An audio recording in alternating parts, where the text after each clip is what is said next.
All right, so a lot of our students, we know that the visual component is very, very important. And also being able to track their day, because these kids have a lot of anxiety. They need to know what's coming. They need to know what's next. I've been playing with Pixar schedules for a really long time, just trying to find something that worked, that was easy to utilize in the classroom, and that seemed to work well for my kids. And this is probably my favorite one that we've done so far. Basically what we've done is I've broken up our day into the morning and the afternoon, because I want each step of our day outlined, and if you put that in one long stream, the kids would get a little bit desperate.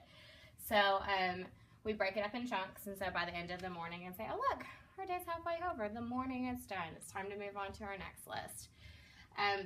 So what happens is I really try to be conscious of the students that seem to be struggling that day. So the ones that have a rough drop off, they're crying for their mom, they seem to be having a hard time connecting with either the teachers or the students that day, and this becomes our special way to connect throughout the day.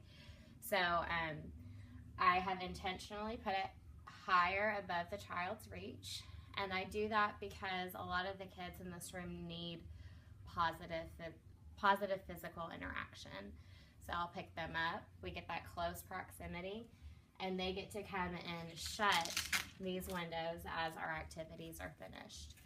And then they can announce to their friends what our next step is. And they really do, they love that time of having physical touch with a purpose. It doesn't feel invasive to them. And if I ever had a child who didn't want to be held, I haven't had that happen, but there's room for a chair right here, so that if they needed to climb to a chair and I could just stand here to help make sure that they stay safe, that's an option as well. But I've never had a student actually take the option of the chair. They always want to be held.